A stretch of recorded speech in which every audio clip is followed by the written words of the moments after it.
This is Joe Wang here with more tips and examples on how to live a fruitful life.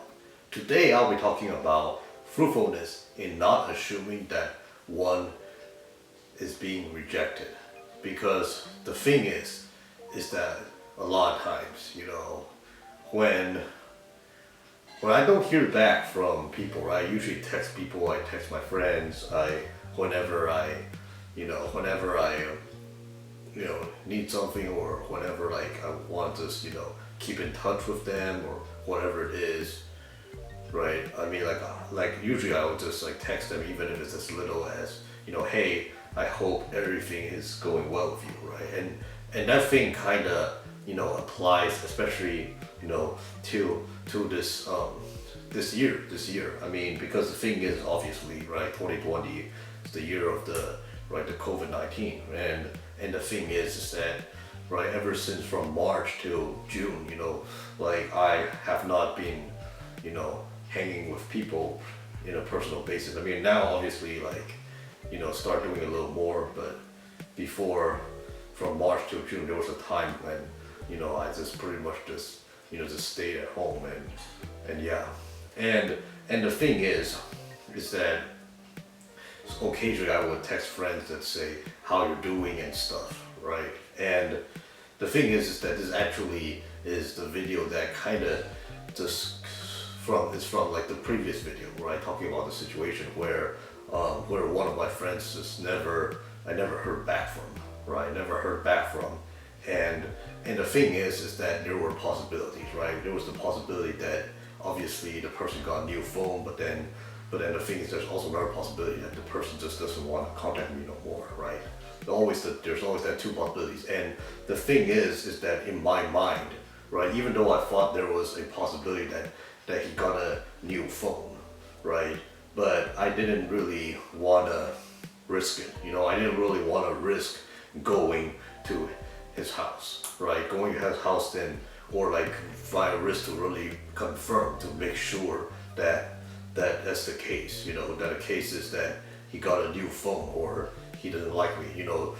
The thing was that I didn't really like go out my way to check it, because the thing was that I was afraid that what if the reason why he doesn't respond to me is that he doesn't want to be friends no more. And if that's the case, then I do not want to go over there, and then and I was afraid that I'll get into this like this awkward moment, right? Because it's always awkward when you get to someone's place and you're not welcomed, right? It's always have that kind of fear. And because obviously, like I said, like I do not have the person other contact information from the person. Like I don't have, he doesn't have any social media, so obviously the only connection I have with him is through through texting. There's no other type of way that we can keep in touch. And the thing is that since I didn't hear back from him for so much, I was like, all right, I was struggling, because the thing is, part of it is because I cared about the friendship, I cared, like we were in good terms before then, and that kind of just makes me wanna check up on him, check up to see what's going on, why is he not responding to my texts, right? Even though the texts obviously are not real important, but when you text a person, but like the thing is that like I text him in like May to check out how he's doing, no answer. But then later on in June I text him again, no answer. So that kind of shows that most likely that's what I felt like was most likely, that either either he forgot to either he got a new phone, or he just was purposely trying to ignore me, right? Because the thing is that there's always the occasional thing that people forget to text back. But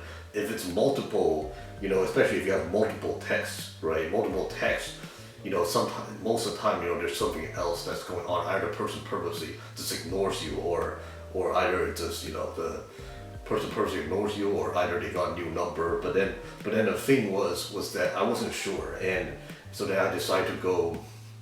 But then the thing was that I didn't want confrontation.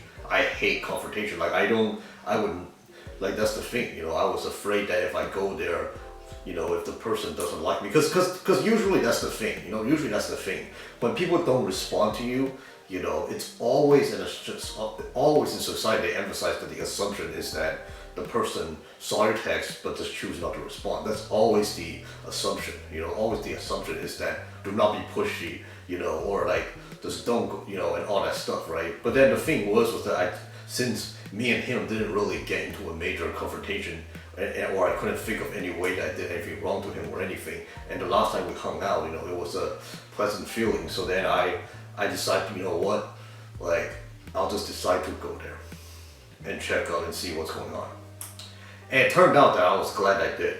I was hesitating and I was nervous and obviously, and I ended up making myself to go there last Sunday, right? And the thing was that when I got there, I was glad I did, because the thing was that obviously, first of all, like, his contact information was, was different, and the thing was that it turned out that there was no hard feelings and all those stuff.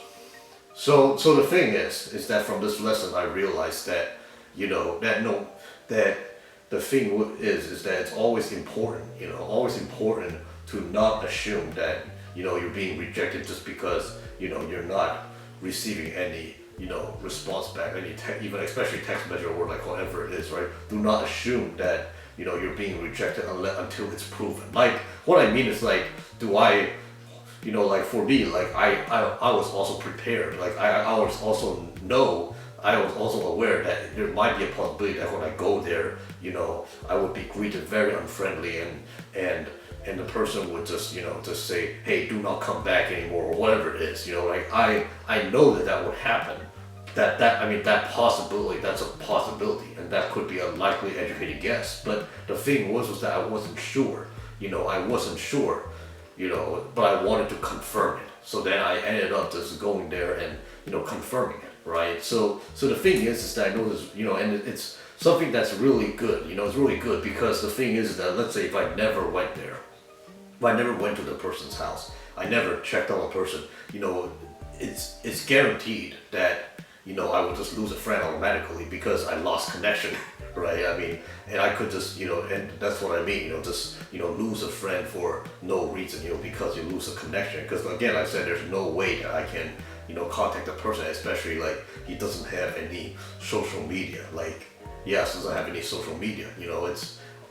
So the thing is that I realized that, that the importance to not, the importance to, not assume that you're being rejected, and also go search, go dig to confirm that whether or not you're actually being rejected, and and no matter if it's no matter if it's good or bad, no matter if it's yes that you're actually being rejected or no, you're not being rejected, either way, you'll be more fruitful. Life will be so much more fruitful that way, because again, like I said, like, like if let's say if he actually meant that he didn't want to contact me or didn't want to see me anymore, or he had hostility towards me or stuff, at least I tried, at least I confirmed it, rather than just leaving it hanging there, and that's the thing, life will be so much more fruitful that way.